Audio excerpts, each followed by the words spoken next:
Good morning दोस्तों, आप लोग कैसे हैं? आशा करता हूं आप लोग सब ठीक होंगे। तो आज हम आप लोगों के लिए झारखंड जेटेट प्रैक्टिस से लाए हैं, जो आज का रहेगा एसएसटी सामाजिक अध्ययन से रहेगा, जिसमें से यह रहेगा पेपर 2 के लिए। तो जो कोई भी झारखंड जेटेट का तैयारी करते हैं तो उनके लिए आज हम जेटेट का एसएसटी से कितना 60 क्वेश्चन बनता है, तो उससे हम लोग आज लाए हैं। चलिए तो ज़्यादा लेट नहीं करते हैं, स्टार्ट करते हैं आज का पहला प्रश्न के साथ। तो आज का पहला प्रश्न देख लेते हैं। पहला प्रश्न है, कर्मचारी वेतन भोगी है जबकि किसान राजा की भूमि जोतते हैं। तो यह चीनी यात्री के द्वारा एक कथन दिया गया है, यह किस शासक के संदर्भ में कहा गया है ये बताना है। स्टेटमेंट दिया है तो बताना है ये जो चीनी यात्री जो बोला था यह कौन सा राजा के शासक के बारे में बताता। हर्षवर्धन के बारे में बोला था, चंद्रगुप्त वन के बारे में बोला था, चंद्रगुप्त द्वितीय के बारे में बोला, या समुद्रगुप्त वन के बारे में बोला। चलिए आप लोग बताइए, और उसके बाद चारों ऑप्शन को फिर डिटेल एक्सप्लेनेशन करने वाले हैं। चलिए इसका सही आंसर आप लोग बताइए। तो ये जो स्टेटमेंट दिया था किसके बारे में बोला था, ये चंद्रगुप्त द्वितीय के बारे में बोला है, चंद्रगुप्त द्वितीय। तो चंद्रगुप्त द्वितीय के बारे में आया, तो चलिए इसके बारे में थोड़ा जानते हैं। चंद्रगुप्त द्वितीय का नाम दूसरा नाम क्या है, विक्रमादित्य। तो ये भी याद रखिएगा, विक्रमादित्य। तो ये याद रखिए, विक्रमादित्य चंद्रगुप्त द्वितीय का दूसरा नाम है। चलिए चंद्रगुप्त द्वितीय जो है ये कौन सा मतलब कि शासन का है, ये समुद्रगुप्त का पुत्र था। तो ये कौन था, समुद्रगुप्त का पुत्र। ये भी ऊपर कर देते हैं का समुद्रगुप्त, समुद्रगुप्त। तो समुद्रगुप्त का ये पुत्र था। और यह गुप्त मतलब गुप्त साम्राज्य का क्या महान शासक था। इसका शासनकाल देख लेते तो कब था, 380 से लेके 415। तो ये भी आप लोग याद रखिएगा, 380 से लेकर 415 BC। तो ये भी याद रखिएगा ईस्वी में, ठीक है। चलिए, जब ये इसके बारे में विक्रमादित्य के बारे में आया तो विक्रमादित्य के समय में क्या था, विक्रमादित्य जो शासन था उसी के समय में क्या नवरत्न भी था।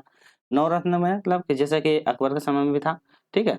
तो इसी के समय में जैसे नवरत्न कौन कौन, जैसे कुछ महान, जैसे कि कालिदास हो गया, कालिदास, ये सब जो है बहुत इम्पोर्टेंट है। धवंतरी, तो ये सब महारत्न में, वार मिहिर, तो ये सब नवरत्न के पद पे थे। तो ये सब मतलब विद्वान थे, याद रखिएगा। इसी समय फिर क्या चीनी यात्री भी आता है। कौन चीनी यात्री जो आता है इसका नाम रहता है फायन। जो ये चीनी यात्रा का जब जिक्र हुआ है तो चीनी यात्री कौन आता है, फायन, फायान।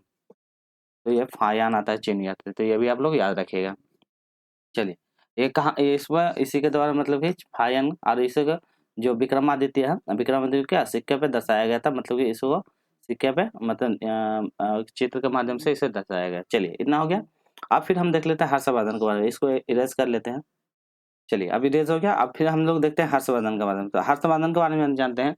हर्षवर्धन क्या है, इसकी राजधानी, हर्षवर्धन जब राज कर रहे थे तो उस समय इसकी राजधानी कहाँ था, इसकी राजधानी कन्नौज। तो ये भी हर्षवर्धन के समय में कन्नौज इसकी राजधानी। तो याद रखिएगा कहाँ थे कर, और यह क्या हर्षवर्धन गुप्त वंश का अंतिम शासक था। गुप्त वंश का अंतिम शासक। तो ये याद रखिएगा, हर्षवर्धन गुप्त वंश का अंतिम शासक था।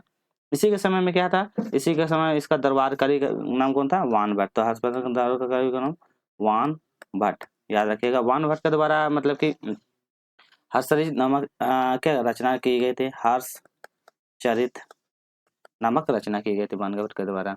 इसी के समय मतलब फिर बोलेगा इसकी जो रचनाएं दी थी, रचनाई का नाम बोल दे तो इसकी जो वान भट्ट, तो इनकी रचनाएं का नाम कौन सी, इसकी रचनाएं का नाम थी रत्नावली। रत्नावली कौन सी लैंग्वेज में थी, ये संस्कृत भाषा में। तो संस्कृत भाषा में ये लिखी गई थी रत्नावली। फिर उसका प्रियदर्शिका, ये सब भी। चलिए फिर हो गया, नेक्स्ट में देख लेते हैं चंद्रगुप्त वो मतलब फर्स्ट के बारे में भी जान लेते हैं, चंद्रगुप्त फर्स्ट के बारे में। तो चंद्रगुप्त प्रथम कौन था, ये मौर्य वंश का पहला शासक था। ये भी याद रखिए, मौर्य वंश का पहला शासक याद रखिएगा। मौर्य वंश का पहला शासक चंद्रगुप्त प्रथम। इसका सीक्वेंस बोलेगा तो डेट 340 से लेकर 297 ईस्वी ईसा पूर्व, ठीक। तो याद रखिए इसका, इसी समय बोलेगा चंद्रगुप्त मौर्य का मतलब कि गुरु का नाम क्या था, चाणक्य। इसी का नाम विष्णुगुप्त या कौटिल्य, ये सब याद रखिएगा, ये सब इंपॉर्टेंट है। फिर और जान जाते हैं इसके चंद्रगुप्त वन के बारे में। इसको दूसरा और किन नाम से जाना जाता है, सेंड्रोकोटस या एंड्रोकोटस के नाम से भी। तो सेंड्रोकोटस या एंड्रोकोटस के नाम से भी इन्हें जाना जाता है। तो ये सब आप लोग याद रखिएगा। फिर चंद्रगुप्त के बाद कौन आता है, चंद्रगुप्त का आता है बिंदुसार। तो ये याद रखिएगा, बिंदुसार। चंद्रगुप्त के बाद आता है बिंदुसार। बिंदुसार के बाद फिर कौन आता है, अशोक। तो ये याद रखेगा, सीक्वेंस याद रखेगा, चंद्रगुप्त का बिंदुसार का दूसरा नाम क्या है, अमित्र घात के नाम से जाना जाता है, अमित्र घात। चलिए इसको इरेज करते हैं, फिर उसके बाद और थोड़ा एक्सप्लेन कर लेते हैं। चलिए इतना हो गया। फिर समुद्रगुप्त के बारे में बोल देगा, तो समुद्रगुप्त के बारे में बोल देगा तो इसका दरबारी कवि का नाम क्या था? दरबारी कवि का नाम था मेगस्थनीज। मगस्थनीज, तो ये भी रखेगा मेगस्थनीज। और ये कौन था मेगस्थनीज? ये सेल्यूकस निकेटस का, सेल्यूकस निकेटस, निकेटस का कौन था? सेनापति था। तो ये भी आप लोग याद रखिए, सेल्यूकस निकेटस का राजदूत या सेनापति था। फिर चंद्रगुप्त कौन सा धर्म अपनाता है? ये जैन धर्म को अपनाता है। इसी के समय मेगस्थनीज के द्वारा कौन सा पुस्तक लिखा गया था? इंडिका। तो ये भी याद रखिएगा, इंडिका, इंडिका नामक की पुस्तक लिखा गया था मेगस्थनीज के द्वारा। चलिए चंद्रगुप्त की मृत्यु के बारे में बोलेगा तो कहाँ? श्रावण बेलगाम। तो कहाँ? श्रावण बेलगाम में, याद रखिएगा। फिर उसके बाद कौन आता है? अशोक आता है। मतलब चंद्रगुप्त के बाद बिंदुसार आता है, बिंदुसार के बाद फिर अशोक आता है, तो अंतिम में अशोक। तो अशोक के बारे में आप लोग थोड़ा सा जान जाते हैं। इसी समय कलिंग का युद्ध लड़ाया गया था कब? 261 बीसी में। तो ये भी याद रखिएगा, 261 बीसी में कलिंग का युद्ध लड़ाया गया था। अशोक के समय में ये अपनी राजधानी कहाँ? इसकी राजधानी थी पाटलिपुत्र। पाटलिपुत्र कहाँ है? ये पटना। तो ये भी याद रखिए, पाटलिपुत्र। फिर उसके बाद आता है समुद्रगुप्त वन के बारे में। तो इस समुद्रगुप्त वन के बारे में जान जाते हैं थोड़ा सा। इसे क्या कहता है? भारत का नेपोलियन के नाम से जाना जाता है। किसे? भारत का नेपोलियन, नेपोलियन के नाम से जाना जाता है समुद्रगुप्त वन को, भारत का नेपोलियन का। इसका सीक्वेंस याद रखिएगा, शासन कब से कब? तो याद रखिएगा 335 से लेके 375 तक। तो ये भी सीक्वेंस है, 335 से लेकर 375 तक। चलिए इनका दरबारी कवि का नाम बोलेगा तो कौन सा? हरिसेन। तो याद रखिएगा, हरिसेन इनका दरबारी कवि नाम था। तो हरिसेन इनका दरबारी कवि था। और इसी के द्वारा कौन सी रचना की गई थी? प्रयाग प्रशस्ति। तो प्रयाग प्रशस्ति, तो ये याद रखिएगा, प्रयाग प्रशस्ति, ये हरिसेन के द्वारा। तो इतना 4 ऑप्शन क्लियर हो गया। चलिए अब नेक्स्ट क्वेश्चन नंबर 92 की ओर बढ़ते हैं। इसको इरेज कर लेते हैं थोड़ा सा। चलिए अब 92 में देख लेते हैं। 92 का क्वेश्चन है, क्या बोलता है?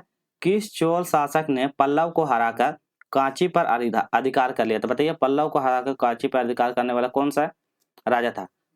परातंकवान, आदित्यवान, विजयपाल या राजेंद्र राजेंद्र चोल टू। तो बताइए कौन चोल शासक रहा जो पल्लवों को हराकर कांची पर अधिकार कर लिया? आप लोग बताइए। चलिए इसका सही आंसर हो जाएगा 92 का ऑप्शन नंबर बी। कौन था? आदित्य वन। तो आदित्य वन कौन था? चोल शासक था जिन्होंने क्या होता है, इसको हरा के मतलब कि विजय कर लेता। तो ये कौन था? चोल वंश का था। ये चोल वंश का था दक्षिण भारत। तो याद रखिएगा कौन सा? दक्षिण भारत। कलर चेंज करते हैं एक मिनट। कौन सा? दक्षिण भारत। तो याद रखिएगा चोल वंश दक्षिण भारत का था। इसमें कौन सी 9वीं शताब्दी से लेकर 13वीं शताब्दी तक शासन किया था? कब तक? 9वीं से लेकर 13वीं शताब्दी तक शासन किया था। चलिए इसका विस्तार बोलेगा तो कौन कौन स्टेट में था? जैसे तमिल में था, तो तमिल में था। उसके बाद कौन सा था? आंध्र प्रदेश में था, आंध्र प्रदेश था। कर्नाटका था, केरला था। ये सब जो स्टेट था, इसके बाद मतलब कि इसका मतलब विस्तार था। इसकी स्थापना कौन सा? विजय चोल ने किया था। स्थापना कौन किया था? स्थापना किया था विजय चोल। याद रखिएगा, विजय चोल ने इसकी स्थापना की थी। चलिए इतना हो गया। चलिए नेक्स्ट बढ़ते हैं, क्वेश्चन नंबर 93 की ओर बढ़ते हैं। इसमें बोलता है दक्षिण भारत के किस राजवंश ने राज्य को राष्ट्र, कोटम तथा ग्राम में विभाजित किया था? कौन कौन राज्य, कोटम और ग्राम में विभाजित किया था? कौन सा राज्य को राज्य, कोटम में विभाजित किया था? पहला है चोल, ऑप्शन में पल्लव, ऑप्शन में राष्ट्रकूट, ऑप्शन में चालुक्य। चलिए आप लोग बताइए। तो इसका सही जवाब की ओर बढ़ते हैं हम लोग, देख लेते हैं इसका सही जवाब। आप लोग बताने की कोशिश कीजिए। तो सही जवाब ऑप्शन नंबर ए। क्या हो जाएगा? ऑप्शन नंबर ए हो जाएगा। 93 का सही जवाब हो जाएगा चोल वंश। तो ये भी याद रखिएगा, चोल वंश। चलिए चोल वंश के बारे में अभी डिटेल में एक्सप्लेनेशन कर ही दिए थे, यही हो जाएगा चोल वंश के बारे में। चलिए फिर नेक्स्ट बात है पल्लव। जैसे पल्लव वंश के बारे में, चलिए नेक्स्ट क्वेश्चन बनेगा 94 में, उसमें पल्लव वंश के बारे में डिस्कस कर लेंगे। क्वेश्चन नंबर 94 की ओर बढ़ते हैं। 94 में बोलता है किस राजवंश के समय कन्हेरी विश्वविद्यालय प्रसिद्ध हुआ था? बताइए कन्हेरी विश्वविद्यालय प्रसिद्ध हुआ था राष्ट्रकूट के समय, चोल के समय, चालुक्य के समय या पल्लव के समय? चलिए आप लोग बताइए। सही आंसर की बढ़ते हैं, ऑप्शन नंबर डी। क्या हो जाएगा? पल्लव। तो क्या हो जाएगा? कन्हेरी विश्वविद्यालय प्रसिद्ध हुआ था पल्लव वंश के समय। पल्लव वंश के बारे में बात करते हैं। इसका उदय कौन था? सातवाहन राजवंश के पतन के बाद होता था। इसका पल्लव वंश का क्या? सातवाहन। तो याद रखिए सातवाहन, सातवाहन राजवंश के बाद, राजवंश, सातवाहन राजवंश के पतन के बाद, पतन के बाद इसका क्या होता है? पल्लव वंश का उदय होता। तो ये भी आप लोग याद रखिएगा। पल्लव वंश के जो प्रथम राजधानी कहाँ थी? प्रथम इसकी जो पल्लव की राजधानी थी, यहाँ लिख देते हैं राजधानी, इसकी राजधानी थी कांचीपुरम। तो कहाँ थी? कांचीपुरम। पूरम, तो याद रखिएगा कौन सी, कांचीपुरम। चलिए 95 नंबर में बढ़ते हैं। 95 में इसको थोड़ा सा जूम करते हैं, 95 की ओर बढ़ते हैं। चलिए 95 नंबर देख लेते हैं, इसमें क्या है। 95 में बोलता है कि रामपुरवा का विषम शीर्ष वाला अशोक स्तंभ किस राज्य में स्थित है। बताइए रामपुरवा का विषम शीर्ष वाला अशोक का स्तंभ। आपको अशोक के बारे में पता होगा तो आप तो ऑप्शन एलिमिनेट कर लीजिएगा। चलिए आप लोग बताइए, तो सही आंसर क्या हो जाएगा, ये कहाँ पर, बिहार में है। तो अशोक का जानवे करते थे उस समय की राजधानी क्या थी, पाटलिपुत्र। तो याद रखिएगा पाटलिपुत्र। अशोक के बारे में बताते हैं तो कब कलिंग का युद्ध लड़ा था 261 बीसी में। कलिंग का युद्ध लड़ा था 261 बीसी में, अशोक के द्वारा लड़ा गया था। और ये कौन सा धर्म आता था, ये बौद्ध धर्म को अपनाता है। तो बौद्ध धर्म को अपनाता है अशोक के द्वारा। और मतलब कि चंद्रगुप्त वन जो आता है वो कौन सा, जैन धर्म को अपनाता है। तो ये भी आप लोग सीक्वेंस याद रखिएगा। चलिए इस समय की राजधानी पाटलिपुत्र। नेक्स्ट क्वेश्चन की ओर बढ़ते हैं, क्वेश्चन नंबर 96।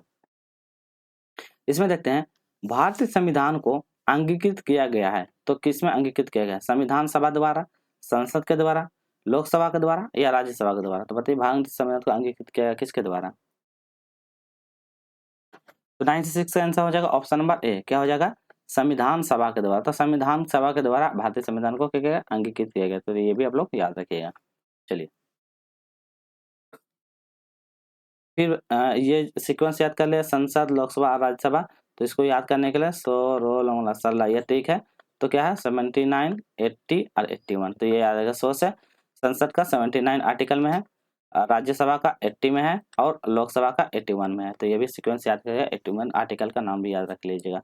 चलिए 97 में देख लेते हैं, पंथ निरपेक्ष शब्दावली जिसे बाद में जोड़ा गया था उल्लेख भारतीय संविधान के किस भाग से मिलता है। तो पंथ निरपेक्ष के बारे में बोला गया है, यह भारतीय संविधान के किस भाग में मिलता है, मौलिक अधिकार में मिलता है, नीति निर्देशक तत्व में मिलता है या प्रस्तावना में मिलता है या इनमें से सभी मिलता है। चलिए आप लोग बताइए। तो यह क्या हो जाएगा, ऑप्शन नंबर सी के बारे में प्रस्तावना, प्रीमियम को मिलता है, उद्देश्य में मिलता है। तो ये पंथ निरपेक्ष के बारे में प्रीमियम इसमें मिलता है। चलिए इतना हो गया प्रस्तावना के बारे में जानते हैं। अब जैसे ऑप्शन में आया मौलिक अधिकार, मौलिक अधिकार के बारे में जानते हैं।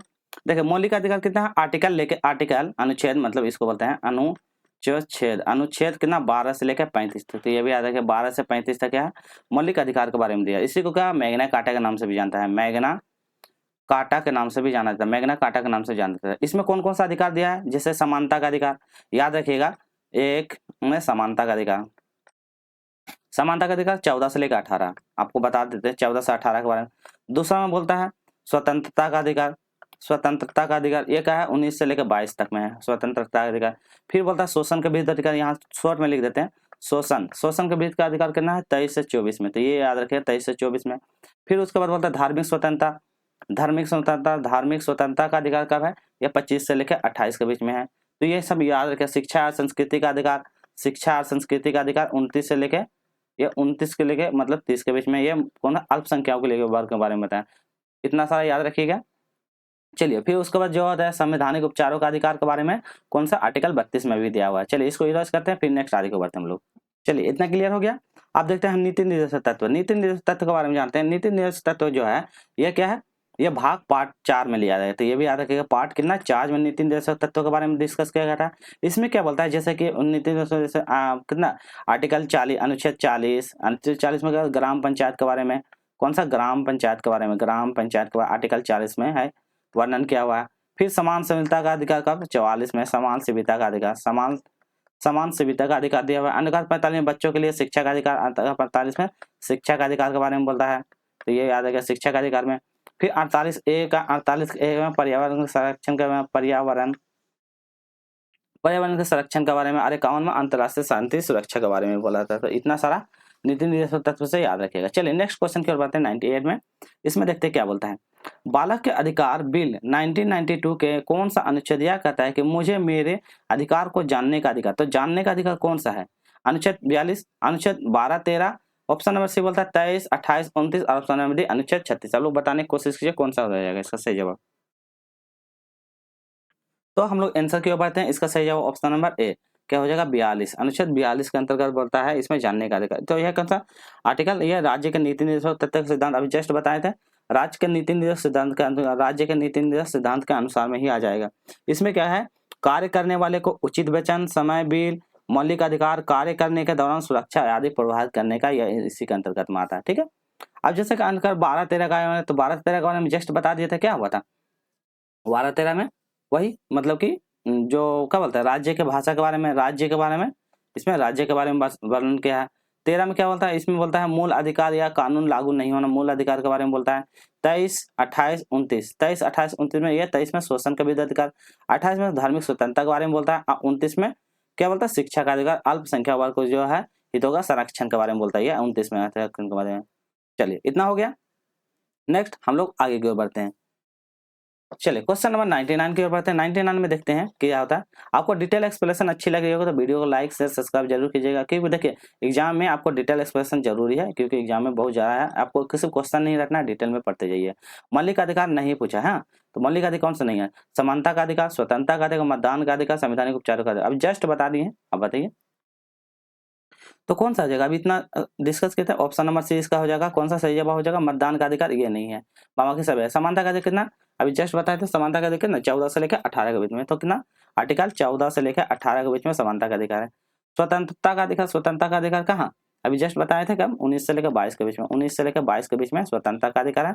और संवैधानिक उपचार का अधिकार आर्टिकल 32 में, इसी को क्या बोलता है, संविधान का आत्मा के नाम से भी जाना जाता है, तो ये याद रखिएगा। क्वेश्चन नंबर 100 में देख लेते हैं। मूल कर्तव्य संविधान भाग 4 के किस अनुच्छेद में समित है, अभी जस्ट बता दी था मूल कर्तव्य के बारे में, भाग 4 का, तो 51 के ए में है, 42 में, 55 के को में या 52 का डी में। चलिए आप लोग बताइए मूल कर्तव्य के बारे में, बताइए आप लोग। चलिए तो हम लोग आंसर क्यों बढ़ते हैं, इसका आंसर हो जाएगा ऑप्शन नंबर ए, क्या है 51 का ए में है, मूल कर्तव्य के बारे में दिया हुआ है 51 का, मौलिक कर्तव्य या मौलिक कर्तव्य के बारे में बोलता है। इसे कौन सी स्वर्ण सिंह समिति के द्वारा लाया गया था, तो यहाँ थोड़ा सा आप बता देते हैं, इसको लाया था 51 का ए में, किसका मौलिक कर्तव्य या मूल्य कर्तव्य के नाम से भी जाना जाता है, यह भाग 4 में है। इसमें स्वर्ण सिंह समिति के द्वारा लाया कौन सा 42वां संविधान संविधान, तो याद रखिएगा स्वर्ण सिंह समिति, स्वर्ण सिंह समिति हैंडराइटिंग पे ध्यान में दीजिएगा। 42वां, आवाज सुनिएगा, आवाज पे ध्यान दीजिएगा। 42वां संविधान संशोधन के द्वारा कब 1976 में इसको जोड़ा गया था, 1976 में 42वां संविधान संशोधन के द्वारा इसे जोड़ा गया था। और 51 के मौलिक कर्तव्य में इसको शामिल कर दिया था, 51 के को में मौलिक कर्तव्य में शामिल कर दिया गया था। चलिए नेक्स्ट क्वेश्चन की ओर बढ़ते हैं हम लोग, क्वेश्चन नंबर 52 मतलब 102 में। इसमें क्या बोलता है, किस महासागर में मेरियन गर्त स्थित है, बताइए मेरियन गर्त कहाँ स्थित है, हिंद महासागर में, प्रशांत महासागर में, अंध महासागर में, उत्तरी ध्रुव में। चलिए तो आंसर की हम लोग बढ़ते हैं, इसका सही जवाब हो जाएगा क्या, ऑप्शन नंबर बी, क्या हो जाएगा प्रशांत महासागर। तो प्रशांत महासागर में क्या है, मेरियन गर्त स्थित है, तो ये भी आप लोग याद रखेंगे। चलिए अब देखते हैं मेरियन गर्त के बारे में थोड़ा सा जान लेते हैं प्रशांत महासागर में। देखिए टोटल महाद्वीपों की संख्या की जब बोली गई, तो महाद्वीपों की संख्या कितना, 7 महाद्वीप है, तो महाद्वीप की संख्या कितना 7। कौन कौन से महाद्वीप है, जैसे एशिया महाद्वीप है, तो याद रखिएगा एशिया महाद्वीप है, याद रखिए कभी एग्जाम में पूछा जाता है, फर्स्ट में एशिया, दूसरा में अफ्रीका, दूसरा में अफ्रीका, तीसरा में कौन था उत्तरी अमेरिका, उत्तरी अमेरिका, अमेरिका, चौथी में कौन सी हो जाएगा उत्तरी अमेरिका बाद फिर दक्षिणी अमेरिका, दक्षिण अमेरिका, अमेरिका, उसके बाद पश्चिमा में कौन है अंटार्कटिका, अंटार्कटिका, अंटार्कटिका, अंटार्कटिका, और छठा में कौन हो जाएगा, छठा में हो जाएगा यूरोप, यूरोप, और सातवां में कौन हो जाएगा, सात में हो जाएगा ऑस्ट्रेलिया, तो याद रखें ऑस्ट्रेलिया। तो टोटल 7 महाद्वीप, एशिया, अफ्रीका, उत्तरी अमेरिका, दक्षिण अमेरिका, अंटार्कटिका, यूरोप और ऑस्ट्रेलिया, तो टोटल महाद्वीपों की संख्या 7 महाद्वीप, तो याद रखिएगा। चलिए हम लोग नेक्स्ट आगे को बढ़ते हैं, क्वेश्चन नंबर 102 में। क्षेत्रफल के आधार पर बताना विश्व का सबसे बड़ा और सबसे छोटा महाद्वीप। उसी में जब हम प्रशांत महासागर की बात कर लिए, तो इसी में थोड़ा सा देख लेते हैं अभी छोटा और बड़ा के बारे में। तो सबसे बड़ा महाद्वीप कौन हो जाएगा, देखिए जस्ट बताए थे, तो सबसे बड़ा ऊपर में कौन, एशिया महाद्वीप, तो एशिया कहाँ पे है, देखिए एशिया महाद्वीप यहाँ पे है, और सबसे छोटा कौन, ऑस्ट्रेलिया 7वां नंबर पे, तो ये सही जवाब हो जाएगा ऑप्शन नंबर सी। देखिए आपको डिटेल बताने का क्या फायदा होगा, आपको पता हो गया एशिया महाद्वीप और ऑस्ट्रेलिया, तो इसका सही ऑप्शन नंबर सी हो जाएगा। देखें इसीलिए आपको डिटेल पढ़ना जरूरी है, ताकि आपको पता तो चले, इसलिए क्योंकि देखिए आप क्वेश्चन को रट्टा मत मारिए, आपको डिटेल एक्सप्लेनेशन जरूरी है। चलिए क्वेश्चन नंबर 103 में देख लेते हैं।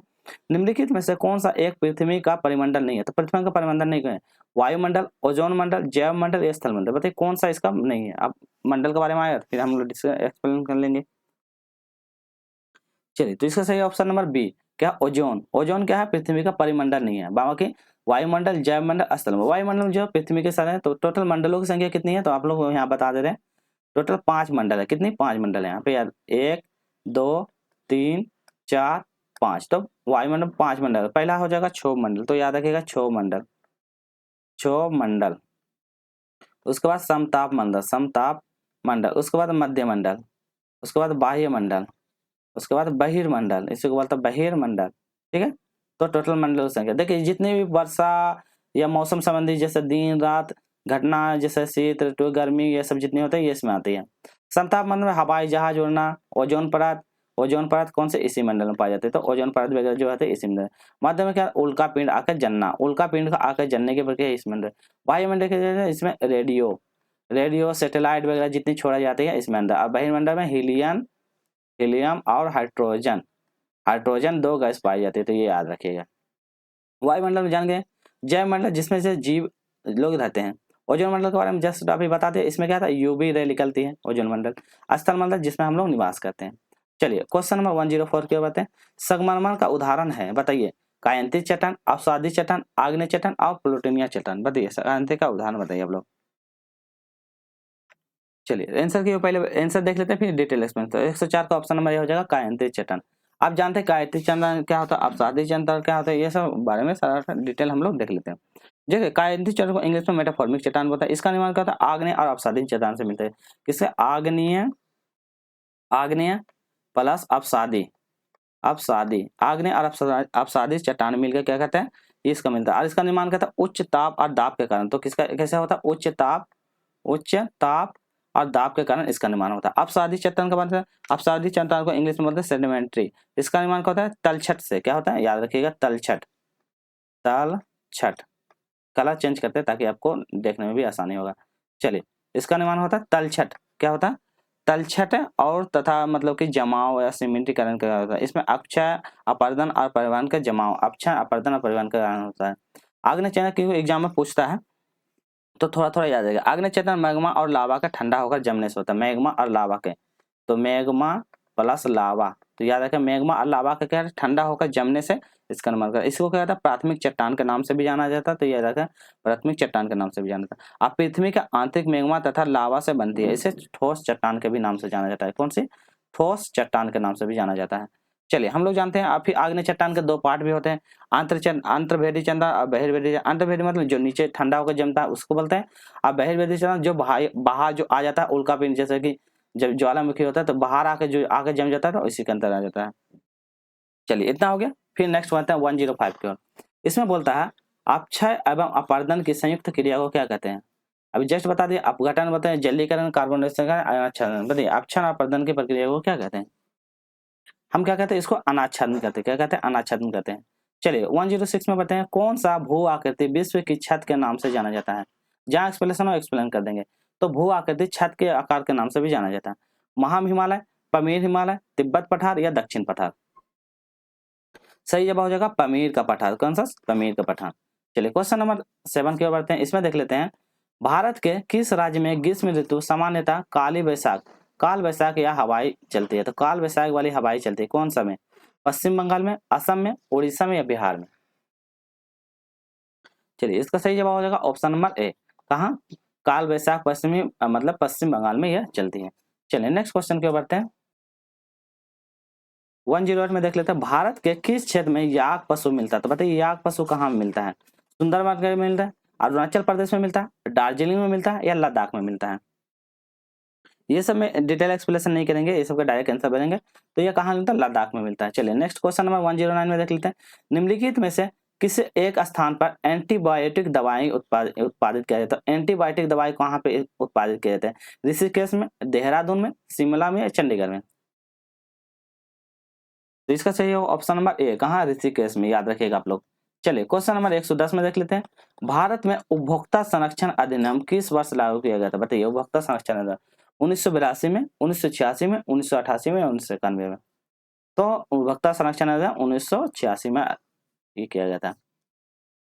क्वेश्चन नंबर देखते हैं 116। इसमें क्या बोलता है, निम्नलिखित में से कौन सा एक परियोजना का प्रकार थॉमस एस स्किन ने माध्यमिक विद्यालयों के लिए क्या क्या प्रतिपादित किया था। बताइए सामाजिक प्रयोजन के लिए, आर्थिक प्रयोजन के लिए, उत्पादक प्रयोजन के लिए या पर्यावरण प्रयोजन के लिए। तो बताइए किसके लिए किया था।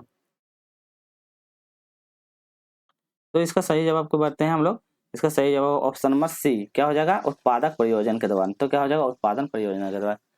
चलिए देखिए कोई कोई क्वेश्चन था ना, जैसा कि यहाँ से जैसे कि 110 से लेकर 116 आ गया, तो बीच में जो आपको गैपिंग मिल रहा है, इसके बीच में हमको झारखंड का 10 से 15 क्वेश्चन आएगा, तो झारखंड जीके का भी क्वेश्चन आप लोग याद रखिएगा। झारखंड जीके का क्वेश्चन लास्ट में दे देंगे, इसलिए हम इसको बीच में हटा दिए, इसको लास्ट में सिर्फ झारखंड जीके का 10 से 15 क्वेश्चन कर लेंगे। निम्नलिखित में एक सामाजिक विज्ञान का मूल्यांकन का उद्देश्य है, तो बताइए सामाजिक विज्ञान का मूल्यांकन का क्या उद्देश्य है? छात्रों का ज्ञान की जांच करना, उत्तम कक्षा कक्ष का अध्यापन करना, शैक्षणिक नियोजन करना या सामाजिक विकास करना। तो बताइए इसमें क्या मूल्यांकन का क्या उद्देश्य होना चाहिए? तो क्या उद्देश्य होना चाहिए? ये सामाजिक विकास करना, बच्चों का क्या कहता है? सामाजिक विकास करना। चलिए 118 में देख लेते हैं, अच्छे मूल्यांकन की कौन सी विशेषताएं नहीं है? तो बताइए मूल्यांकन की विशेषता नहीं पूछा है। वैधता, विश्वसनीयता, निदानात्मक या नकारात्मक। तो इसका सही जवाब क्यों बढ़ते हैं, आप देख लेते हैं। इसका सही जवाब 118 का ऑप्शन नंबर डी में नकारात्मक। तो इसमें बोलता नहीं, नहीं का नेगेटिव ही निकालिएगा, नकारात्मक। चलिए क्वेश्चन नंबर 119 में देख लेते हैं, इसमें बोलता है सामाजिक विज्ञान के क्षेत्रीय भ्रमण उपयोगी होता है। तो यदि सामाजिक विज्ञान में आप क्या कहते हैं, बच्चों को क्षेत्र भ्रमण करवाते हैं, तो इससे क्या उपयोग है? तो मूल्यांकन के लिए उपयोगी होगी, अनुभाविक शास्त्र के लिए उपयोगी, मनोरंजन के लिए होगी, इनमें से सभी होगी। तो आप उसको भ्रमण करवाते तो इसका क्या फायदा होगा? उससे क्या होता है? अनुभव, एक्सपीरियंस, ये क्या अनुभविक साक्ष्य मिलेगा, उसको द्वारा वो प्रदान करेगा, अनुभव एक्सपीरियंस आदि मिलेगा। 120 में देख लेते हैं, सामाजिक विज्ञान के किस प्रकार के शिक्षण सामग्री सबसे उपयोगी होती है? तो बताइए किस प्रकार की शिक्षा सबसे उपयोगी होगी? मॉडल द्वारा, संग्रहालय द्वारा, दृश्य श्रवण सामग्री द्वारा या ड्राइंग उपकरण द्वारा। तो बताइए कौन से उपकरण सबसे बेस्ट होगी उसके लिए?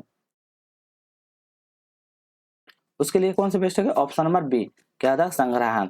तो क्या होता है, सामाजिक विज्ञान में शिक्षण सामग्री का सबसे उपयोगी होगी ये संग्रहालय। तो ये सबसे उपयोगी संग्रहालय। दृश्य श्राव्य सामग्री ये सब नहीं होगा। तो संग्रहालय के द्वारा क्या कहते हैं, म्यूजियम वगैरह ले जाना चाहिए, उसको घुमाना चाहिए, उस जगह में क्या होता है, बच्चा के लिए सबसे ज्यादा उपयोगी होगी। क्वेश्चन नंबर 121 में देख लेते हैं, भारतीय इतिहास में 20वीं शताब्दी का तीसरा दशक महत्वपूर्ण रहा क्योंकि? तो तीसरी शताब्दी सबसे महत्वपूर्ण रहा क्यों? कारण बताना है। कर्नन टो का एंडल्स का प्रकाशन हुआ इसलिए, कौटिल्य लिखित अर्थशास्त्र की प्रतिलिपि मिली थी इसलिए, अशोक के शिलालेख को पढ़ा गया था इसलिए, या सिंधु सभ्यता की खोज की थी। तो 20वीं शताब्दी के बारे में पूछा है, तीसरी दशक। तो बताइए 20वीं शताब्दी के दौरान क्या हुआ था? तो उस समय क्या था, 20वीं शताब्दी के दौरान क्या हुआ था? सिंधु सभ्यता की खोज की गई थी। अब सिंधु सभ्यता के बारे में आ गया, तो थोड़ा सिंधु सभ्यता के बारे में हम लोग थोड़ा सा जान लेते हैं। चलिए तो इतना हो गया। आप देखिए सिंधु सभ्यता, सिंधु सभ्यता क्या बोलते हैं? इसको हड़प्पा कालीन सभ्यता के नाम से भी जानता है, हड़प्पा। तो याद रखिएगा, हड़प्पा कालीन सभ्यता के नाम से भी जाना जाता है, या इसको कांस्य युगीन सभ्यता, कांस्य युगीन युगीन सभ्यता, तो कांस्य युगीन सभ्यता के नाम से भी जाना जाता है। इस समय में इसको खोज के समय का पहला राखल मतलब कि कौन सा? मोहनजोदड़ो, याद रखिएगा मोहनजोदड़ो, और एक हड़प्पा। तो ये दो बड़ा स्थल था, मोहनजोदड़ो और हड़प्पा। तो हड़प्पा का खोज कौन किया था? ये इसको खोज किया था दयाराम साहनी, दयाराम साहनी। याद रखिएगा कब खोज किया था? 1921 में। तो याद रखिएगा 1921 में दयाराम साहनी। मोहनजोदड़ो को राखाल दास बनर्जी, राखाल, तो राखाल दास बनर्जी कब? 1922 में। तो याद रखिएगा राखाल दास बनर्जी 1922 में। तो इतना याद रखिएगा सिंधु घाटी सभ्यता। इसमें बहुत सारा फिर को लगा कालीबंगा ये सब तो वो सब बाद में डिस्कस करेंगे। चलिए नेक्स्ट देखते हैं, निम्न में से कौन सा कथन असत्य है? तो बताए ना असत्य कथन। वैदिक युगीन समाज में संस्कारों का ह्रास हो गया था, वसुधैव कुटुंबकम की भावना वैदिक संस्कृति की देन है, ऑप्शन से रामायण महाभारत की अपेक्षा लघु ग्रंथ है, और ऑप्शन में भारतीय समाज में बड़े बुजुर्ग परिवार का मुख्य माना जाता था। बताना है इसमें कौन सा गलत है। तो इसका गलत का आंसर हो जाएगा ऑप्शन नंबर ए। इसमें क्या क्या गलत है? वैदिक युगीन समाज में संस्कारों का ह्रास हो गया था, ऐसा नहीं है संस्कार कहा होगा। तो वैदिक युगीन समाज में संस्कारों क्या था? उदय हुआ था, इसमें ह्रास के बारे में नहीं हुआ था। चलिए नेक्स्ट क्वेश्चन की ओर बढ़ते हैं। क्वेश्चन नंबर 128 में देख लेते हैं, निम्नलिखित में से शहरीकरण की कौन सी प्रमुख कारण नहीं है? तो देखिए कारण नहीं पूछा, शहरीकरण कारण नहीं है, नेगेटिव को नेगेटिव में ध्यान दीजिए। कुटीर उद्योग का ह्रास, तीव्र जनसंख्या में वृद्धि, बढ़ती महंगाई, आवश्यक सुविधाओं का अभाव। तो बताइए शहरीकरण का प्रमुख कारण नहीं पूछा है। तो सही जवाब को बढ़ते हैं, ऑप्शन नंबर सी हो जाएगा, क्या हो जाएगा? बढ़ती महंगाई। तो क्या कहता है, शहरीकरण का प्रमुख कारण नहीं है, तो ये बढ़ती महंगाई क्या है, तो उसका कारण का प्रमुख नहीं है। तो ये भी याद रखेगा। चलिए क्वेश्चन नंबर 124 में देख लेते हैं। इसमें बोलता है निम्नलिखित में से कौन सी सभ्यता हड़प्पा सागर की कालीन की सभ्यता है? अभी जस्ट बताया था हड़प्पा कालीन सभ्यता कौन सी हो जाएगा? कीट सभ्यता, मिस्र सभ्यता, यूनानी सभ्यता या रोमन सभ्यता। चलिए आप लोग बताइए। तो कौन सी सभ्यता हो जाएगा? ऑप्शन में मिस्र सभ्यता। ये हड़प्पा सभ्यता कौन सी है? एक प्रकार का मिस्र सभ्यता के देन है, तो ये भी याद रखें मिस्र सभ्यता है। चलिए क्वेश्चन नंबर 105 में देख ले 125 में देख लेते हैं।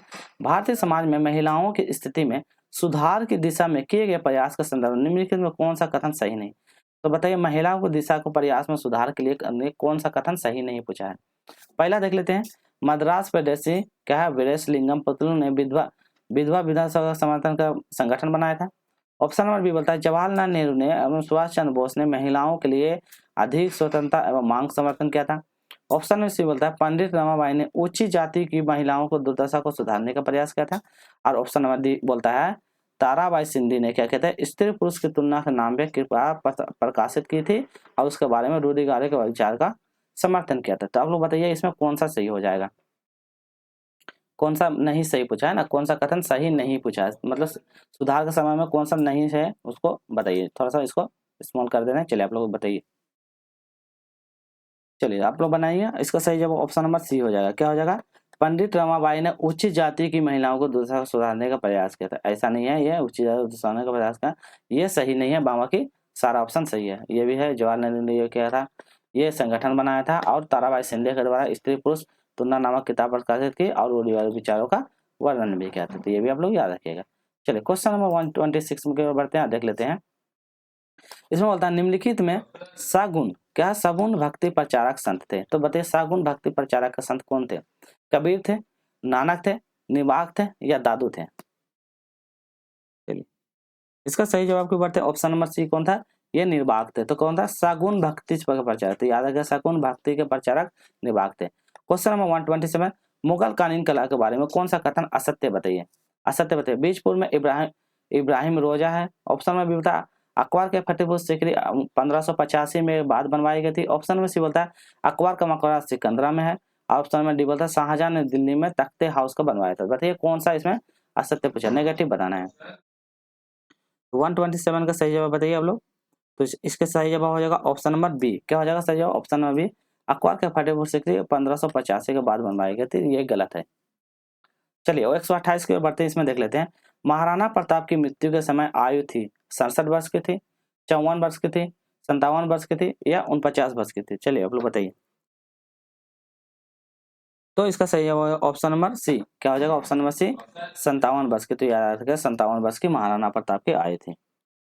चलिए नेक्स्ट क्वेश्चन की ओर बढ़ते हैं हम लोग। क्वेश्चन नंबर 129 इसमें देख लेते हैं। इसमें बोलता है सन 1800 के आसपास भारतीय निर्यात में सूती कपड़े का प्रतिशत 30% था, जो 1870 तक घटकर कितना प्रतिशत रह गया?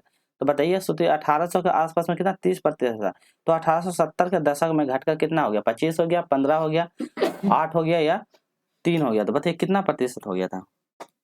चलिए तो इसका सही जवाब हो जाएगा ऑप्शन नंबर बी। तो घट के कितना हो गया? 13% हो गया। तो याद रखिएगा 13%। क्वेश्चन नंबर 130 देख लेते हैं। महिलाओं ने भी क्या है जागरण एवं सामाजिक सुधार हेतु आधुनिक काल में लेखन कार्य को प्रोत्साहन दिया। इसी क्रम में उन्होंने कई पुस्तक भी लिखी थी। 1870 ईस्वी में प्रकाशित ग्रंथ अमर जीवन की लेखिका थी। तो अमर जीवन की लेखिका थी कौन? राज सुंदरी देवी थी, कैलाश बसिन देवी था और रकैया शेखावत थी या पंडित रमाबाई? तो बताइए इस अमर जीवन की लेखिका का सुंदर मतलब पुस्तकें कौन थी, किसके द्वारा लिखा गया था? तो इसका सही जवाब हो जाएगा ऑप्शन नंबर, चलिए बढ़ते हैं हम लोग एक ही और। तो सही जवाब ऑप्शन नंबर है राज सुंदरी देवी थी।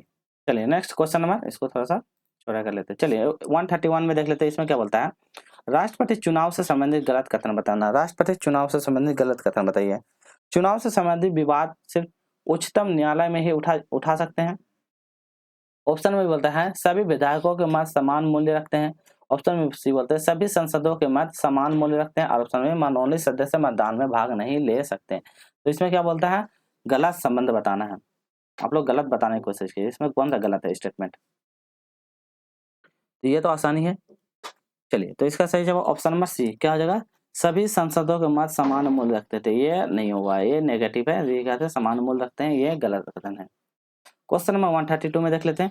इसमें देखते हैं पंचायती राज संस्थाओं के प्रभावी एवं सशक्त बनाने के लिए 73वां संविधान संशोधन किस वर्ष पारित हुआ था? तो बताइए 73वां संविधान संशोधन कब पारित हुआ? 1990 ईस्वी में, 1991 में, 1992 या 1993 में? तो इसका सही जवाब को बढ़ते हैं। ऑप्शन नंबर क्या हो जाएगा? सी। क्या हो जाएगा? 1992 में। तो क्या हो जाएगा, ये पंचायती राज संस्थाओं को प्रभावी सशक्त बनाने के लिए 1992 में 73वां संविधान पारित किया गया था। 136 में देखते हैं, निम्नलिखित में से कौन सा एक धात्विक खनिज नहीं है? तो धात्विक खनिज नहीं पूछा है, बॉक्साइट, तांबा, क्रोमाइट या अभ्रक। तो कौन सा धात्विक खनिज नहीं है? तो कौन सा धात्विक खनिज नहीं है? ऑप्शन नंबर डी, अभ्रक। अभ्रक क्या है? यह धात्विक खनिज नहीं है, बाकी बॉक्साइट, तांबा, क्रोमाइट यह धात्विक खनिज है, तो याद रखिएगा। चलिए क्वेश्चन नंबर 137 देख लेते हैं। तो निम्न में से कौन सा युग्म सम्मिलित नहीं है? नहीं पूछा है, ध्यान दीजिएगा। संसाधन का प्रकार दिया है और यहाँ बताते हैं। पहला ऑप्शन है अनवीकरण संसाधन जो प्राकृतिक गैस है। दूसरा बोलता है प्राकृतिक संसाधन जो जल है, जैव संसाधन वन है और स्वाभाविक संसाधन तांबा है। तो बताइए इसमें से कौन सा सम्मिलित नहीं पूछा है? पहले आंसर बता देते हैं, फिर डिटेल एक्सप्लेनेशन करेंगे। चलिए, तो इसका सही जवाब ऑप्शन नंबर डी हो जाएगा, सर्वभाव्य संसाधन तांबा, ये नहीं है, बाकी सब सही है। ठीक है, अब हम लोग जानते हैं नवीकरण संसाधन, अनवीकरण संसाधन। तो नवीकरण संसाधन, अनवीकरण संसाधन के बारे में फिर थोड़ा सा हम लोग जान जाते हैं। देखिए, नवीकरण संसाधन क्या होता है? जो प्राकृतिक से हमें प्राप्त होती है। तो जो प्राकृतिक से प्राप्त होती है उसे हम नवीकरण संसाधन कहते हैं। नवीकरण संसाधन जैसे कि प्राकृतिक से प्राप्त होने वाले क्या क्या, जैसे सौर ऊर्जा हो गया, सौर ऊर्जा हो गया, पवन ऊर्जा हो गया, जल ऊर्जा हो गया, वायोगैस हो गया। तो ये सब जो होता है वायोगैस, ये सब हम नवीकरण संसाधन होते हैं। अनवीकरण संसाधन जो क्या होते हैं, एक बार इस्तेमाल करने के बाद क्या होता है, इसको हम दोबारा इस्तेमाल नहीं कर सकते। जैसे जीवाश्म ईंधन हो गया, जीवाश्म ईंधन हो गया, याद रखिए जीवाश्म ईंधन हो गया, कोयला हो गया, पेट्रोलियम हो गया। तो ये सब एग्जाम्पल इसका देखिए, याद रखिएगा। आप प्राकृतिक गैस हो गया, तो ये सब याद रखिएगा। चलिए क्वेश्चन नंबर 138 में बढ़ते हैं। इसमें देखते हैं सतत पोषणीय विकास की अवधारणा है। तो बताइए सतत पोषणीय विकास की क्या अवधारणा है? संसाधन के अधिकतम उपयोग से, संसाधनों के संरक्षण से, संसाधनों के औद्योगिक उपयोग से और ऊर्जा संसाधनों के विकास से। तो बताइए सतत पोषणीय विकास का क्या अवधारणा है? तो इसका सही जवाब क्यों बढ़ते हैं? इसका सही जवाब ऑप्शन नंबर बी क्या हो जाएगा, संसाधनों का संरक्षण। तो सतत पोषणीय विकास क्या होता है? संसाधनों का लगातार उसका संरक्षण करना, हमेशा उसको उपयोग में लाना, तो यही होता है सतत पोषणीय विकास। 139 में देख लेते हैं, वन्य जीवों को कम होने का प्रमुख कारण। तो वन्य जीव कम होने का क्या कारण है? प्राकृतिक आवासों का नष्ट होना, बांध का निर्माण होना, बाढ़ का निर्माण होना या क्या है, नगरीकरण होना। तो बताइए वन्य जीव का कम होने का क्या कारण हो सकता है? तो इसका क्या कारण होगा? ऑप्शन नंबर ए, प्राकृतिक आवासों का नष्ट होना। तो प्राकृतिक जो जहाँ मतलब क्या कहते हैं वन्य जीव रहते हैं, उनके उनको आवासों को नष्ट होना, या भूकंप, ज्वालामुखी के द्वारा, या कृत्रिम रूप से क्या कहता है उसको हटा के कहीं दूसरी जगह स्थानांतरित करना। था ये इसका वन्य जीवों का कम होने का रीजन है। 46 में देख लेते हैं, सामाजिक विज्ञान अध्ययन की क्या आवश्यकता है? तो सामाजिक विज्ञान अध्ययन की आवश्यकता है क्या है? सामाजिक संस्कृति समझना एवं उनके पर्यावरण संबंधों को समझने के लिए, ढांचागत सुविधाओं के लिए, तीव्र आर्थिक विकास के लिए, शैक्षणिक समस्याओं को समाधान के लिए। तो बताइए कि सामाजिक विज्ञान आवश्यकता क्यों है? तो किस लिए आवश्यक है? यह सामाजिक संस्कृति संरचना और उनके पर्यावरण संबंधी मुद्दों को समझने के लिए हमें बहुत ज्यादा आवश्यक है। 147 की ओर बढ़ते हैं। इसमें देखते हैं, निम्नलिखित में से सामाजिक विज्ञान की नवीन नवीन संकल्प कौन सी है? तो नवीन संकल्प बताना है कौन सी है? तथ्यात्मक सूचनाओं को एकत्र करना, सामाजिक प्रथाओं का अध्ययन करना, मानवीय संबंधों का अध्ययन एवं समाज का श्रेष्ठ बनाना, या अंतरराष्ट्रीय संबंधों का अध्ययन करना। तो बताइए सामाजिक विज्ञान की क्या नवीन संकल्पना है? तो इसका क्या नवीन संकल्प है? ऑप्शन नंबर सी हो जाएगा, मानवीय संबंधों का अध्ययन और समाज को हमेशा श्रेष्ठ बनाना। तो अध्ययन करना और समाज को श्रेष्ठ बनाने का इसका उपयोग है। 148 में देख लेते हैं, इसमें क्या होता है, सामाजिक विज्ञान कक्षा कक्ष की प्रमुख आवश्यकताएं। तो बताइए कक्षा कक्ष की प्रमुख आवश्यकताएं क्या है? स्थिति, बनावट एवं स्थान, पुस्तकालय एवं वनांचल का संलयन होना, प्रदर्शन की सुविधा एवं प्रयोग की सुविधा। चलिए बताइए क्या सही जवाब हो जाएगा इसका? तो क्या हो जाएगा इसका? ऑप्शन नंबर बी सही हो जाएगा, पुस्तकालय एवं वनांचल का संलयन होना, यही प्रमुख आवश्यक है। 149 में देख लेते हैं, इसमें देख लेते हैं, सामाजिक विज्ञान की कक्षा कक्ष की प्रक्रिया विकसित करने में सहायक होती है। तो कक्षा का पक्ष विकसित करने में सहायक होते क्या होते हैं? ज्ञान, कुशलता, अभिव्यक्ति, इनमें से सभी। चलिए, तो सही अब आपके आंसर बताए, ऑप्शन नंबर क्या हो जाएगा डी। ज्ञान के भी जरूरी है, कुशलता का भी जरूरी है और अभिव्यक्ति की जरूरत है, तो इसका सही जवाब ऑप्शन नंबर डी सभी हो जाएगा। चलिए 150 में देख लेते हैं, इसमें बताया सामाजिक विज्ञान अध्ययन की प्रमुख समस्याएं हैं। तो बताइए सामाजिक विज्ञान पढ़ने से क्या समस्या हो सकती है? सोचे छोटे कक्षा का ऑप्शन में भी अध्यापक के अनुपात में वृद्धि होना, अशिक्षित अध्यापिका, और ऑप्शन में जो होता है पुस्तक सुविधा में कमी। तो बताइए कि सामाजिक विज्ञान के अध्ययन की प्रमुख समस्या क्या हो सकती है? तो क्या हो सकती है? पुस्तकालय की सुविधा में कमी। तो क्या हो जाएगा, बच्चों के लिए पुस्तकालय सुविधा की कमी होने से क्या है सामाजिक विज्ञान की समस्या उत्पन्न हो सकती है। चलिए आप देखते हैं झारखंड से 10 से 15 क्वेश्चन आएंगे आपके जेटेट के एग्जाम में, तो झारखंड का 10 से 15 क्वेश्चन कर लेते हैं। पहला क्वेश्चन देख लेते हैं झारखंड का। पहला क्वेश्चन है, भारतीय कप्तान महेंद्र सिंह धोनी को किसको विभूति दिया गया था? मतलब बताना महान, मतलब कि धोनी को किससे विभूति प्राप्त हुआ? पद्मश्री मिला था, मादर मेजर के द्वारा, मादर कैप्टन के द्वारा, या मादर ले कर्नल के द्वारा? तो इसे किसके द्वारा किया गया था? ये मादन ले कर्नल के द्वारा ये दिया गया था, तो ये याद रखिएगा। क्वेश्चन नंबर 9 की ओर देख लेते हैं। तोपचांची वन्य जीव अभयारण्य कौन से जिले में स्थित है? पहला ऑप्शन है धनबाद में, ऑप्शन में बोकारो में, ऑप्शन में सी हजारीबाग में, ऑप्शन में डी गुमला में। तो और जूम कर लेते हैं। चलिए तो बताइए तोपचांची वन्य जीव अभयारण्य कहाँ है? ये धनबाद में स्थित है, तो याद रखिएगा धनबाद में। क्वेश्चन नंबर 10 में बढ़ते हैं। क्वेश्चन नंबर 10 में देखते हैं, जादूगोरा किसके लिए प्रसिद्ध है? बताइए। यूरेनियम की खदान के लिए, कोयले की खान के लिए, बॉक्साइट की खान के लिए, अभ्रक खान के लिए? तो ये किसके लिए प्रसिद्ध है? ये यूरेनियम की खान के लिए प्रसिद्ध है, याद रखिएगा आप लोग। नेक्स्ट क्वेश्चन देख लेते हैं। क्वेश्चन नंबर 11, दामोदर ड्रोनी निम्नलिखित में से किसके बीच ड्रोन बनाता है? तो किसके बीच बनता है? रांची और हजारीबाग के पठार के बीच बनाता है, मानभूम और सिंहभूम के पठार के बीच, उपयुक्त दोनों में इनमें से कोई नहीं। तो ये किसके बीच बनता है? ये रांची और हजारीबाग के पठार के बीच ड्रोन बनाता है। क्वेश्चन नंबर 12 देखते हैं, उराव, कोरवा और पहाड़िया का संबंध किस भाषा परिवार से है? भारतीय आर्य भाषा परिवार, मुंडा भाषा परिवार, द्रविड़ भाषा परिवार, नागपुरी भाषा परिवार? तो यह द्रविड़ भाषा परिवार से संबंधित है। चलिए क्वेश्चन नंबर 13 में देख लेते हैं, मैंथन और पंचेत हाइड्रल पावर स्टेशन कौन सी नदी पे स्थित है? खरकाई नदी पे, दामोदर नदी पे, बराकन नदी पे, या सोनराकन नदी पे? तो मैंथन और पंचेत हाइड्रल पावर स्टेशन कहाँ स्थित है? ये बराकन नदी पे स्थित है।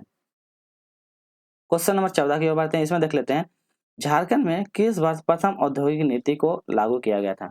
1998 में, 1999 में, 2000 में, 2001 में? तो ये कब लागू किया था? 2001 में। इसलिए आपको जेटेट में झारखंड का भी क्वेश्चन जरूरी है, झारखंड का एमसीक्यू आप लोग करके जाइएगा।